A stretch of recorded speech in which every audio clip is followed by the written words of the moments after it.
Bien. Bueno, saludarlos a todos y agradecer la invitación de María Nicole y la universidad.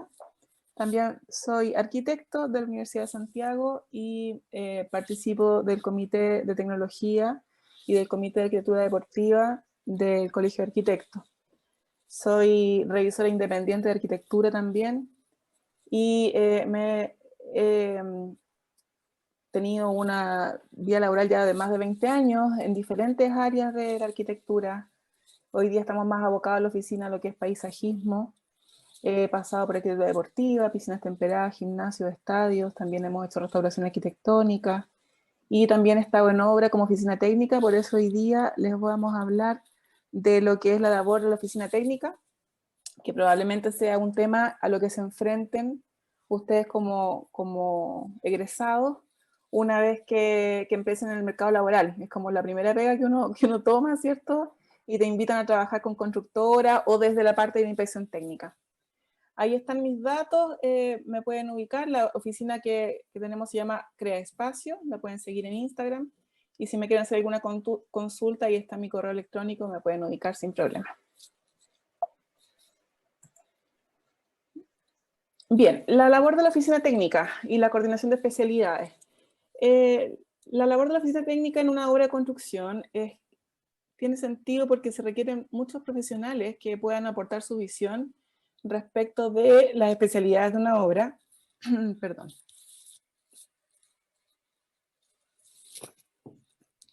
Dependiendo, obviamente, de la complejidad de la obra. Hay obras en las que se requieren muchos más profesionales incorporándose en la asesoría a la ATO, a la ITO o a la empresa constructora, y otras que son más sencillas. Hoy día vamos a ver algunos ejemplos más complejos al final de la presentación para que se hagan una idea de lo que pueden tener que lidiar después en el ejercicio profesional.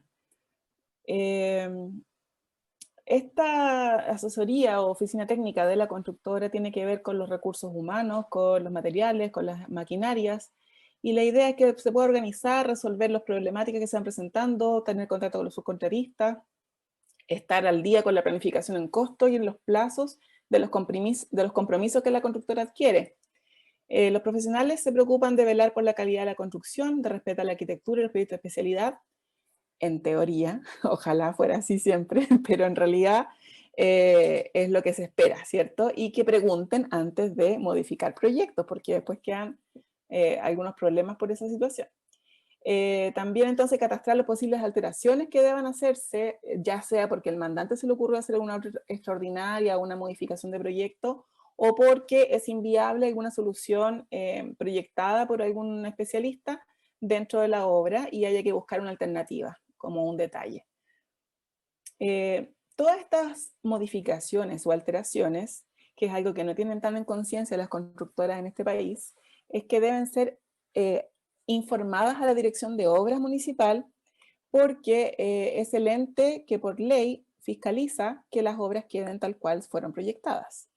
Se pueden permitir hasta un 5% de modificaciones menores en un proyecto, pero en general lo que está pasando en la praxis es que no se informan esas modificaciones, los arquitectos nos desligamos porque a veces uno hace un proyecto y después de 10 años se construye.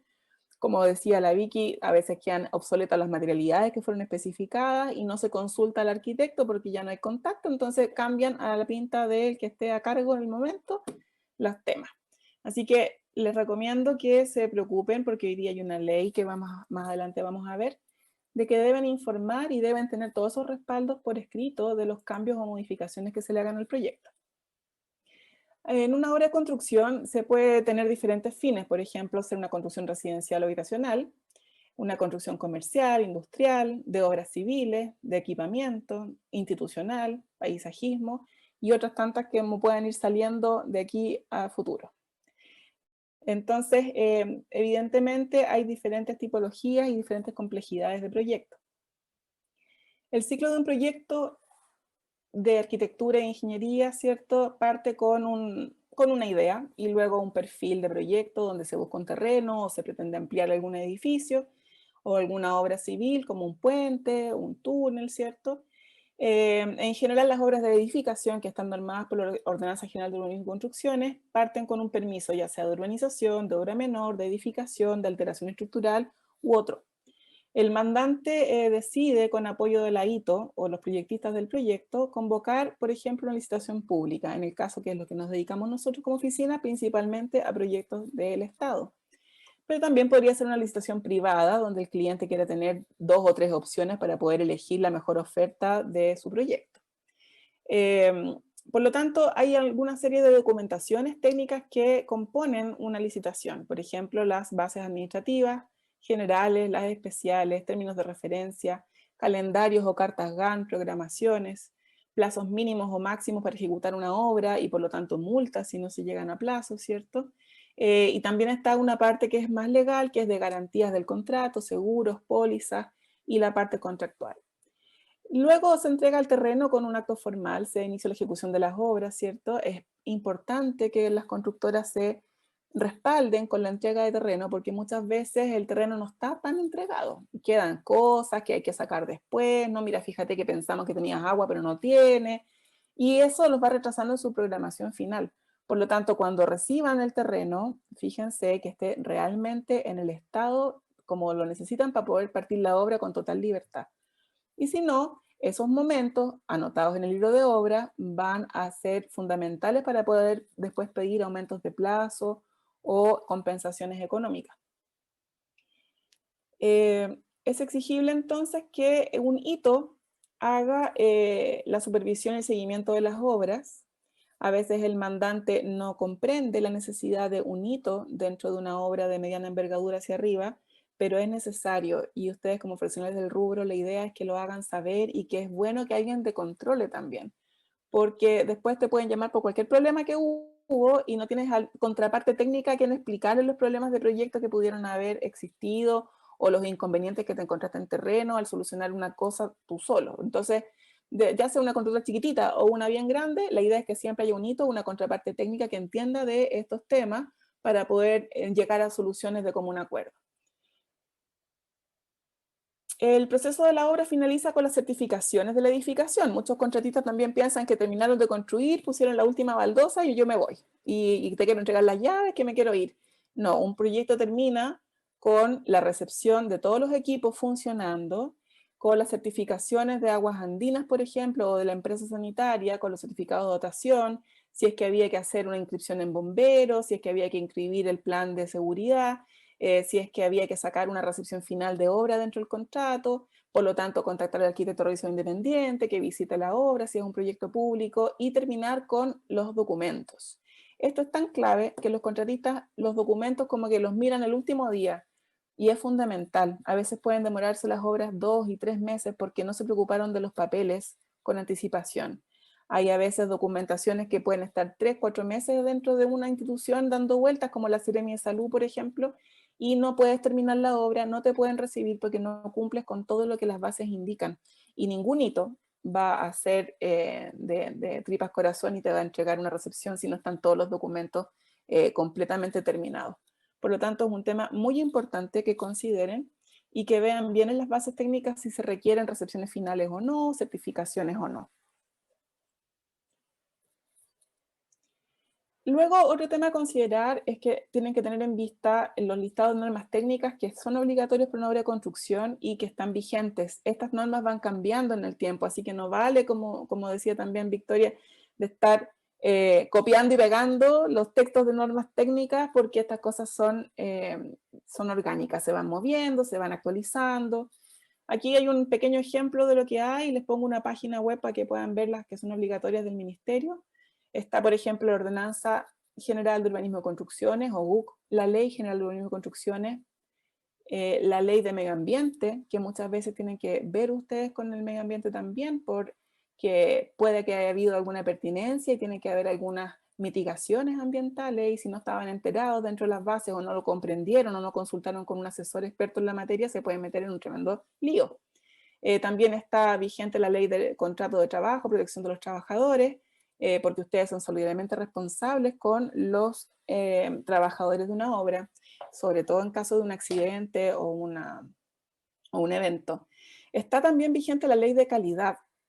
La ley de calidad empezó a operar en el 2005 y los profesionales del rubro no le han tomado tanta importancia a la fecha, pero está vigente y hay que preocuparse y tomarla en cuenta. ¿Por qué salió esta ley de calidad? Por el terremoto del 2010, luego se vio las responsabilidades civiles y penales que tenemos los profesionales del rubro, y entonces se hicieron algunos cambios que vamos a ver ahora. La ley de accidentes y enfermedades profesionales también es importante. El decreto de accesibilidad universal también está vigente. Es un tema que ya la mayoría de los que estamos trabajando en el ambiente lo está dominando y lo está poniendo en práctica. A veces hay malas prácticas aún, pero lo que se quiere lograr con esto es un diseño universal. O sea, primero normamos lo que se debe hacer, pero el futuro en Chile, la idea es que tengamos espacios cada vez más accesibles, que no tengamos diferenciación en los usos de los elementos, que incluso un camarín en un edificio deportivo sea también accesible. O sea, no solamente el público tiene discapacidad, sino que también podría ser un deportista. Por lo tanto, es que nos pongamos más integrales cada vez.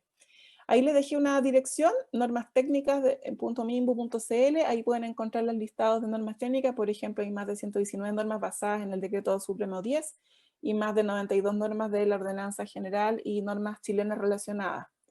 Algunas normas chilenas las venden, otras ya están gratuitas, pero es importante que vayan haciéndose su biblioteca de normativas para que las puedan consultar en el caso de meterse con un área o con otra. También es importante el decreto 594, que nos regula la cantidad de baños para los trabajadores, la cantidad de duchas, urinarios.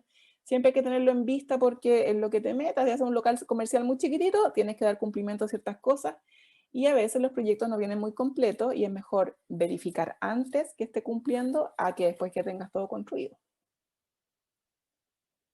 La ley de la calidad de construcción que les comentaba salió en mayo del 2005. Y lo que dice como resumen, si quieren la pueden leer, por supuesto, como resumen, es que el responsable de la calidad de una vivienda es el primer vendedor o el primer propietario. Si la obra se encargó una empresa constructora, entonces los profesionales involucrados en esa construcción son los responsables de la calidad del inmueble. Por lo tanto, el propietario tiene que declarar en una escritura pública, identificando a los profesionales que participaron del proyecto, como arquitectos, calculistas, ingenieros revisores independientes, cálculo estructural, los profesionales que hayan construido con sus patentes al día en ese minuto, ¿cierto? Y los que tengan que ver con las especialidades. Y también el inspector técnico de la obra. Cosa que me ocurre mucho es que cuando llega el minuto de la recepción final, no, es que yo, fíjate que no tenía patente, no es que no me avisaron, yo nunca la he sacado, no, la tengo impaga. Uno debe hacerse responsable en lo que trabaja. Por lo tanto, patente deberían sacar todo, tenerla al día, y en lo que se metan tienen que poner su responsabilidad porque ahora ya es exigible que esto sea normado por escritura pública. ¿Por qué? Porque los planos y las especificaciones de los proyectos van a quedar y quedan siempre en la dirección de obras por lo menos como 5 años a consulta pública, así que cualquier propietario puede ir a consultarlos a la dirección de obras y ahí van a aparecer sus bellos nombres. Ahí abajo les puse la dirección donde pueden descargar la ley de calidad de la construcción y pueden leerla.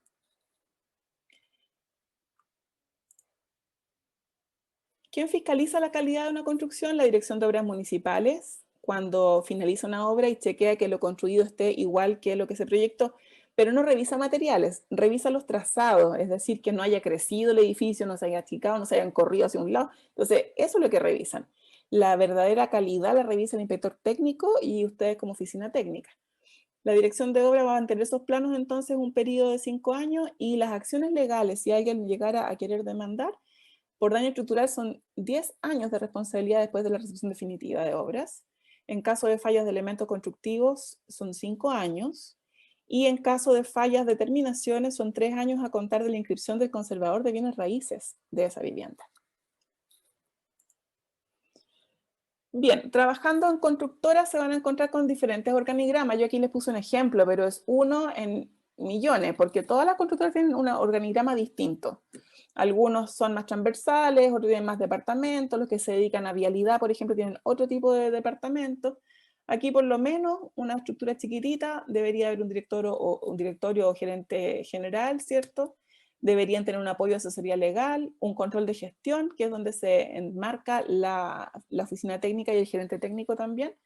Deberían estar asesorados por un prevencionista de riesgo, si no es permanente, por lo menos que se apoyen en la Asociación Chilena de Seguridad o que tengan un prevencionista que venga a hacer ciertos controles a las obras. Entonces habrá un departamento de administración y finanzas, departamentos de personal y de contabilidad, hará la dirección de proyectos con las obras, cuantas tengan, departamento de estudio de propuestas, que son los que se encargan de, ¿cierto?, concursar las propuestas y poder adjudicar, adquisiciones, que es el que siempre pelea con el director de la obra porque no tiene los materiales a tiempo, no, si yo te los pedí ayer, tú no me los mandaste, entonces se echan la culpa mutuamente, eternamente en una obra. Y los responsables de las maquinarias.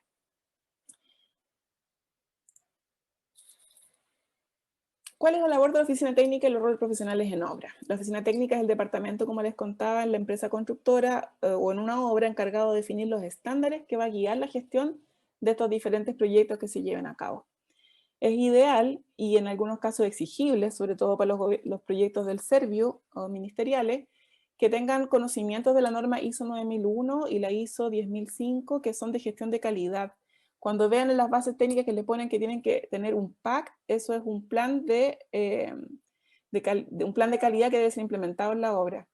En una obra se van a encontrar con profesionales como director de obra, encargado o constructor, que es el responsable ante la UC, el ITO, inspector de obra, un ATO puede ser que es un asesor técnico de obra que apoya al ITO, porque los ITOs, de repente las obras son muy complejas para manejar toda la información y necesitan asesores, asesores en electricidad, asesores en sanitario. La oficina técnica de gestión de proyecto, no todas las constructoras tienen, dependiendo de la envergadura de la obra, como les comentaba, pero por lo menos hay un gerente técnico que se anda preocupando de los avances, de las cartas GAN, de los problemas de obra. El plan de aseguramiento de la calidad, que habría un encargado de ese tema, en lo posible con un curso aprobado, ¿cierto? Prevencionista de riesgo, el jefe de terreno, supervisores y bueno, todos los demás que ustedes ya deben estar enterados. La oficina técnica, bueno, uno de los roles es implementar la planificación estratégica que permitan cumplir con los tiempos planificados, con el presupuesto establecido, con el rendimiento deseado y con la aceptación del usuario, que es esta calidad final, ¿cierto? No tengamos después un periodo de postventa de tantos meses porque ninguna cosa funcionaba. La función y la responsabilidad es velar por el control y el seguimiento de la obra, en los costos y en los plazos, revisar y coordinar las soluciones de ingeniería, gestionar soluciones, visualizar y resolver problemáticas con el personal de obra y los subcontratos, por ejemplo, y controlar la planificación y las documentaciones de la obra. ¿Por qué contar con una oficina técnica? Bueno, las ventajas es que se puede coordinar diferentes áreas de la organización, tanto hacia la empresa como la central o los departamentos de la empresa, como con la ITO, la ATO, el mandante. Se necesita entonces que haya una comunicación y que haya alguien encargado de aquello.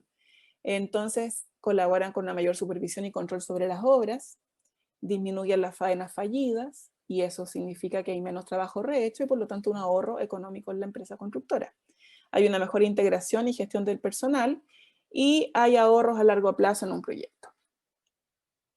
O debieran haberlos. Jefe y profesional de oficina técnica. Bueno, en este proceso de producción, el responsable de oficina técnica será el profesional que aplica los sistemas flexibles de producción y técnicas de verificación de la calidad del producto. El objetivo es optimizar estos costos. Principalmente por ahí es que la constructora entiende que es necesario esta persona o este profesional en obra, por el tema de los costos, pero no es lo único que ven. Por ejemplo, está la definición de herramientas y metodologías y estándares de trabajo con los que van a funcionar y ojalá eso sea desde el día 1 en terreno, así ya, vamos a hacer este documento, este otro para responder, de esta forma vamos a llevar el control de avance, quién se va a encargar de velar por ese tema. O sea, ojalá sea la persona que planifique y gestione todo durante toda la obra, estas metodologías. Debería ser una persona con formación y ser capaz de asesorar en diferentes materias. Debería tener apoyo en el desarrollo de soluciones en el proyecto. Por ejemplo, si no es encontrado el proyectista que hizo el proyecto específico de clima de una obra, ser capaz entonces de buscar igualmente la solución y proponerla, porque a veces es más económico proponer una solución como constructora que esperar a que el mandante te dé la solución, porque puedes estar detenido mucho tiempo y eso puede afectar otra partida que venga en la ruta crítica de la obra y es necesario hacerlo. Alineación de los recursos de personal, saber dónde es necesario el personal y estar optimizando esos recursos. Seguimiento de obras y proyectos en plazo y costo, centralización de la comunicación, coordinación e implementación de las medidas de seguridad en la obra. La verdad es que al segurito o al prevencionista había una costumbre en Chile de no tomarlo tanto en cuenta, así como que, ay, qué lata, voy a tener que hacer tantas cosas y tantas gestiones. Es la oficina técnica la que debería ser la que entiende lo complejo y lo necesario que es implementar esa seguridad en la obra y hacer exigibles los temas. Porque el segurito no va a poder tener la llegada con cada una de las personas, a veces hay cosas que quedan en el olvido, entonces es el responsable de que estos planes de seguridad se ejecuten. Y la gestión coordinada con el Departamento de Prevención de Riesgo, que es lo que les contaba. Bien, como ven, la labor es ardua. Se tienen que coordinar, administrar la integración, los reclamos, las finanzas, pagarle a los subcontratistas o por lo menos hacer los estados de pago internos, ver los temas ambientales, cumplir con la ordenanza, sacar los camiones, verificar que salgan mojados después de un movimiento de tierra, por ejemplo, administrar la seguridad con el prevencionista, preocuparse de las adquisiciones, este gallo no ha mandado lo que le pedimos hace 3 días, administración de los riesgos, ¿cierto? Administración de las comunicaciones, que no se malentienda lo que escribí en el mail, mejor los veo yo todos y no que cada uno mande sus mails porque después se pierde la ruta, nadie sabe quién contestó. Analizar los recursos humanos, ¿cierto? La calidad, los costos, el tiempo. ¿Ya quedaron agobiados? Es bastante lo que hay que ver. Y bueno, y además elaborar los estados de pago, controlar los avances. Muchas veces a la oficina técnica le piden que vaya con el hito a recorrer la obra y a chequear y ponerse de acuerdo en los avances, no me digas tú un 67%, no, yo lo calculé y me parece que es un 62%, etc. Cotizar en etapa de presupuesto y desarrollo de la obra, las cosas más especiales, ¿cierto? Ya el de adquisiciones no va a saber qué tipo de fluxo del WC es el que tú quieres o en tu obra, entonces hay cosas que a lo mejor vas a tener que cotizar tú porque son más específicas. Manejar los subcontratos, ubicar las cosas para que no te falte material cuando estás en una faena crítica. Dirigir y supervisar obras en terreno, gestionar y planificar los recursos y preocuparte de la gestión documental con los contratistas y clientes también, porque al mismo tiempo tienes un mandante, pero al otro lado tienes subcontratos y tienes clientes y tienes proveedores. Y a todos ellos hay que hacerle órdenes de compra, estados de pago, cerrar contratos, ver las cláusulas para protegerte, si van a entregar un anticipo, por ejemplo. Así que también hay labor en esa área. Bien, estos son más o menos los términos con los que van a conversar cuando estén en obra, ¿cierto? Tienen que saber qué es lo que hay, qué es lo que es una aclaración de proyecto. Hay respuestas a las consultas, tienen que estar enterados de las respuestas. A veces las respuestas en una licitación modifican en algo una especificación técnica y tienen que estar súper al día y no construir algo que está obsoleto, sino que es lo que está aclarado. Van a tener que ver aumentos de obra, las bases administrativas y generales, saber lo que es un documento de garantía y boletas de garantía bancarias que son de correcta ejecución, boletas de fiel cumplimiento, boletas de seriedad de oferta, y hoy día también hay pólizas de seguro, certificados de fianza, todos en función de avalar que tú vas a cumplir como constructora y vas a cumplir el contrato, entonces se dejan millonarios montos en garantía al mandante. Es extensa la lista, ¿cierto? Pero son los temas que deberían manejar con total conocimiento cuando estén en obra. Flujo de caja, los imprevistos, cuando hay un aumento de obra, las cubicaciones. Vamos a pasar a la siguiente. En un proyecto de arquitectura e ingeniería se van a encontrar con temáticas como mecánica de suelo y topografía. A veces el suelo no es bueno o la topografía no estaba tan bien levantada y tienen que ir chequeando, y aunque esté muy bien levantada, igual para poder trazar tienen que ir chequeando todo con el topógrafo o con el trazador, ir verificando los niveles, consultando que todo coincida con sus planimetrías. Van a tener proyectos de arquitectura, especificaciones, presupuestos, detalles, una tramitación anterior de permiso de edificación, la que debe estar vigente todo el periodo de la obra en la oficina expuesto.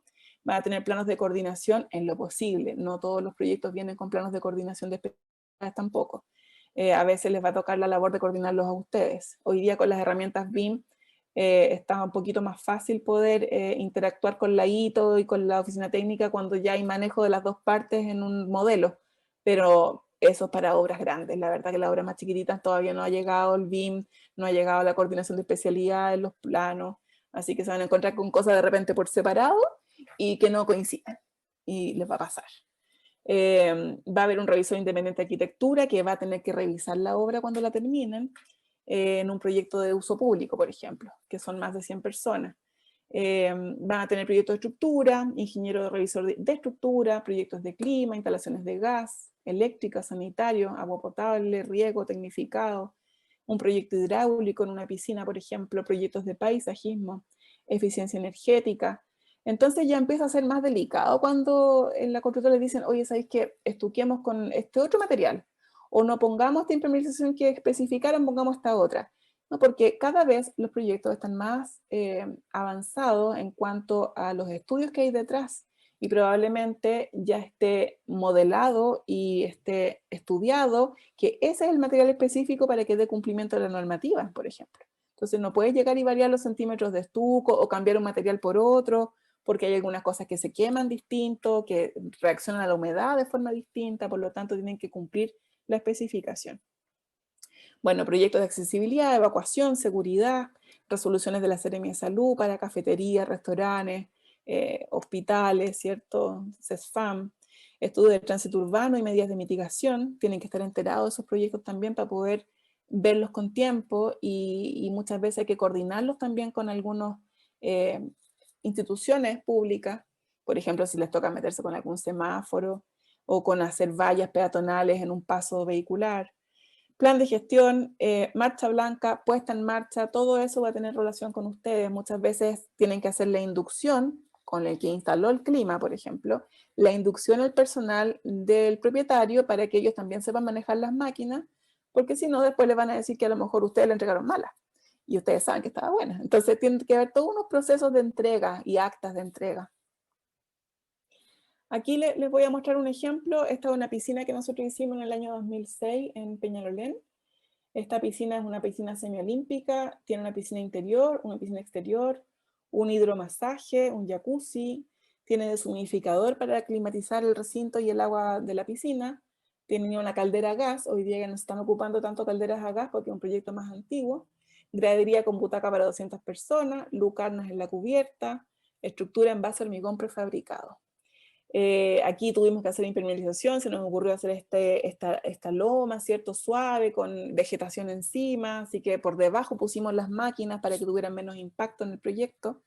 Y también aquí hay que meterse con otras normas, pues no solamente las nacionales, sino que también en normas internacionales. Tolerancias del vaso, por ejemplo, del vaso a la piscina para poder cumplir con las normativas internacionales de la FINA, no son más de 3 centímetros, por lo tanto hay que ser súper acucioso con las dimensiones de los elementos que se están fabricando. Aquí en la piscina teníamos tecnologías como paneles de cubierta con aislación térmica, un túnel de inyección de aire climatizado, impermeabilización con esta cubierta vegetal que les comentaba, aire acondicionado a las oficinas, cafetería con servicio independiente para poder licitar después la operación de la cafetería, ventanales termopanel con aperturas completas hacia el parque para que se integrara en verano, alarmas de incendio, seguridad, evacuación, un área de invernadero, ascensor, estanques de compensación, hidráulicos para la piscina, hidromasaje lateral, borde lúdico, celosías motorizadas hacia el poniente para protegernos del sol, salas de uso múltiple, spinning, camarines exterior para el estadio. Aquí, por ejemplo, hay imágenes de lo que es un sistema de calentamiento de agua en base a paneles solares para el agua sanitaria y paneles solares para el agua caliente de piscina. Y un ejemplo de bombas de calor de última generación que se pueden poner en el entorno del proyecto o en el techo, ¿cierto? Para poder tener una eficiencia del 2,7 o 3,2 de COP.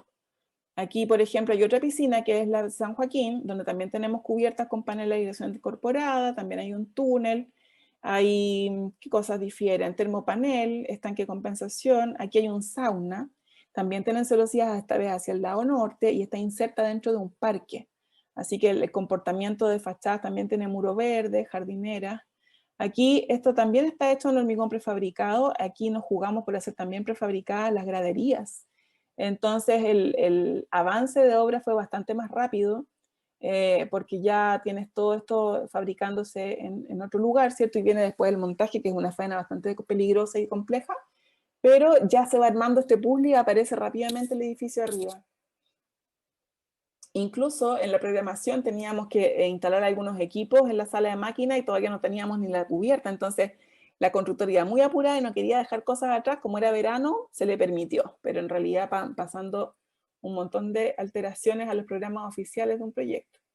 En la piscina de Huechuraba también hicimos la coordinación de especialidades ahí, trabajamos con una oficina que es de un amigo y colega que es BDL, y aquí trabajamos con la madera laminada. Este es un proyecto que es un prototipo del Instituto Nacional del Deporte, que tiene algunas falencias para mi gusto, pero tratamos de mejorarlas con la municipalidad agregándole más camarines, que tenía muy poquitos, y hubo que hacer un mejoramiento de suelo importante porque con los prototipos, lo malo que tienen es que se comportan igual de Arica a Punta Arenas, y Chile es tan largo y tan distinto que no podemos andar replicando proyectos así como así. Y en este caso tenía un zócalo gigante para la maquinaria y todos los equipos de sumidificadores, bombas y todo, y lo malo es que el suelo era pésimo, entonces hubo que hacer un tremendo mejoramiento de suelo y suelo cemento para poder implantar el proyecto tal cual. Tal vez si uno hubiese tenido que partir de cero, hubiese partido con los niveles de terreno y habernos subido del nivel en vez de haber excavado. Pero era un prototipo, así que a mí me tocó la labor de coordinación de especialidades. Y aquí, por ejemplo, hay un detalle con la madera laminada, cómo va el túnel pasando por abajo de la gradería y va inyectando entonces hacia la losa superior para poder tener un clima. En las piscinas uno tiene una temperatura ambiente entre 28 y 30 grados más o menos. Entonces es un ambiente muy cálido y muy húmedo todo el tiempo. Ahora vamos a ver procedimientos de trabajo como ejemplos. Cuando yo les decía ser ordenados con la documentación, por ejemplo, aquí en estas dos constructoras trabajaban en base a RDI, que es un requerimiento de información. Ellos detectan una falla o un problema o no saben cómo resolver algo y entonces levantan el problema formalmente a la inspección técnica o a la ATO. Y en este caso había un problema eléctrico, en la otra constructora había un problema con la sala del estanque, que la bomba no tenía el tablero diseñado, que es algo súper típico. El de clima proyecta hasta el cable y el de eléctrico proyecta hasta el cable y ninguno de los dos proyecta el tablero, por ejemplo, en clima. Y en las bombas del estanque de agua potable también pasa lo mismo. Entonces, esos son como las cosas que uno va detectando como oficina técnica y saber, y me antepongo, si al final voy a tener que construirlo igual. Ahí veo si puedo cobrarlo o no puedo cobrarlo, pero voy a tener que sacar la obra adelante igual. Entonces hay que ir detectando esas problemáticas para poder ser eficiente y anteponerse al problema. Y no cuando ya estés con toda la obra lista para entregar, darte cuenta que no había tablero. Aquí hay dos ejemplos bien similares. Las constructoras en general se fabrican sus propios requerimientos de información. Lo importante es que cuando soy asesora de obra les voy pidiendo un estatus de los requerimientos de información que han sido respondidos, los que todavía no han sido respondidos, cuáles son las falencias que tiene una RDI o cuáles, además de ser respondidas, levantan otro requerimiento. ¿Por qué? Porque si no se hace un control como este, después la constructora puede alegar que desde el día 1 del contrato tú nunca le respondiste por esa famosa palmeta de color blanco. Y no es así. Entonces, con esto uno va quedando con los registros. Esa es la labor cuando me toca a mí ser asesora técnica. Pero cuando yo era oficina técnica, sufría con este tema porque había temas que ya me saltaban en rojo, que si no lograba solucionarlo de aquí a 2 días, ya tenía que tirar para atrás todo el hormigón, no podíamos hormigonar, por ejemplo, una línea completa de muros, por lo tanto, esto te sirve como herramienta para ir avisándote lo que sí puedes esperar y lo que realmente es urgente y llamar a la hito. Aquí hay un proyecto, por ejemplo, en Arica, donde nos metimos con una ingeniería posterior. Este edificio está en funcionamiento, pero lo que nosotros hicimos fue reforzar la estructura completa. Tenía una alteración estructural y había que reforzar desde las fundaciones hacia arriba. Este edificio está en unos terrenos ganados al mar, en el puerto de Arica. Entonces tenía problemas de estructura y además estaba con una norma antigua construido, entonces no tiene los mismos tipos de estribos, los mismos tipos de enferradura. Detectamos varias falencias y hicimos un proyecto de reforzamiento estructural y además restauración arquitectónica, porque al momento de, por ejemplo, aplicar fibra de carbono en el proyecto de estructura, había que sacar las ventanas, y si sacamos las ventanas mejor entonces las hacemos de nuevo con termopanel y entonces el piso, y al final se hace un proyecto completo de arquitectura. Y este proyecto se hizo la coordinación en BIM con un colega y amigo.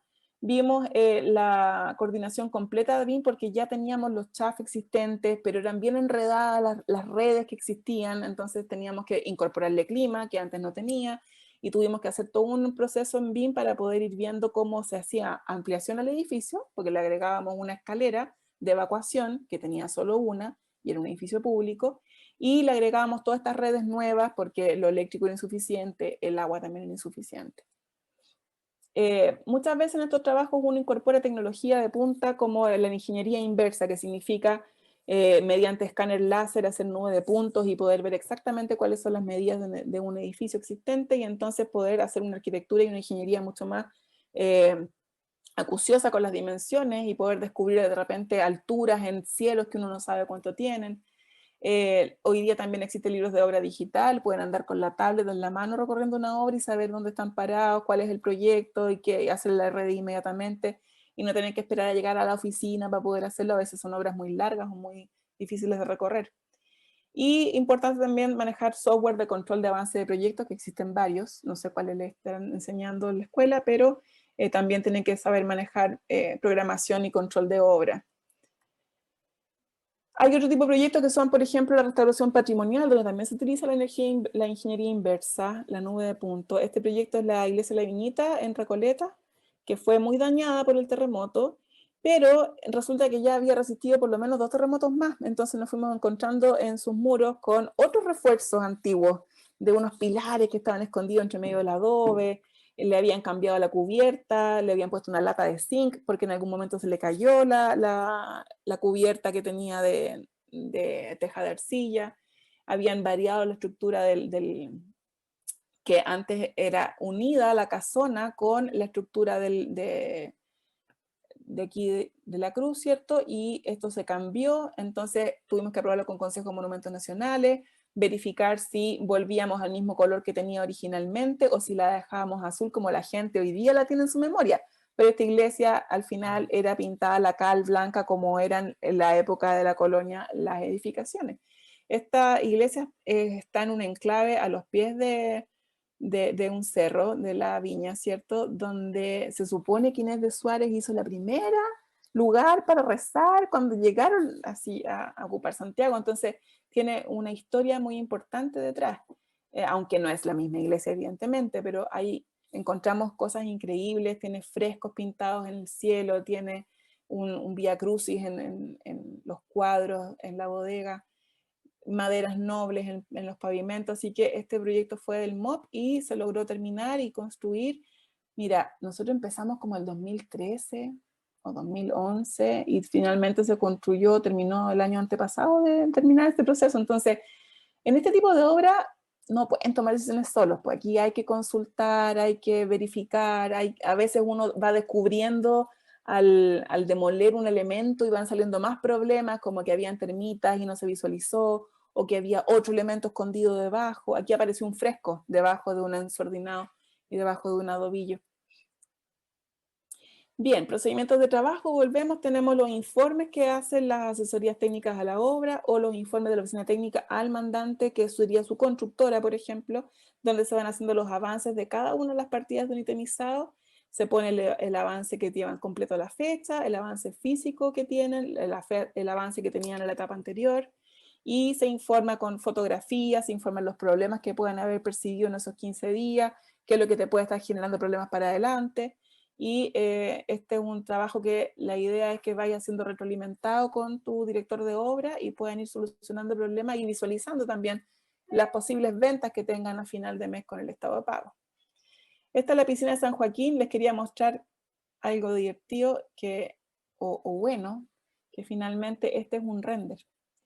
Y este es un render de un modelo BIM que confeccionó el hito de la obra, porque yo en este proyecto no hice BIM. Y después, cómo quedó construido. O sea, cuando me mandó el BIM, él se dedicó a sacar las fotos del mismo punto y todo, el Rubén. Y qué gusto da verificar que las cosas quedan tal cual como uno las planeó. Pues. Cuál más, cuál menos, con un detallito más allá. Aquí tuve un problema con las rejillas de piso y todo. Pero la verdad es que uno puede darse cuenta que se puede. Si eres acucioso, si te toca una buena constructora, un buen equipo profesional, deberíamos ser amigos, los arquitectos, los ingenieros, los hitos, los atos, los profesionales técnica. Es difícil, se pelea harto, pero en realidad a todos nos interesa que la cosa quede bien hecha y que salgan los plazos y deberíamos colaborarnos todos para hacernos la vida más grata, porque la verdad que de repente uno se encuentra con algunas almas media oscuras y se pasa mal. Bueno, eso es, chicos, muchas gracias.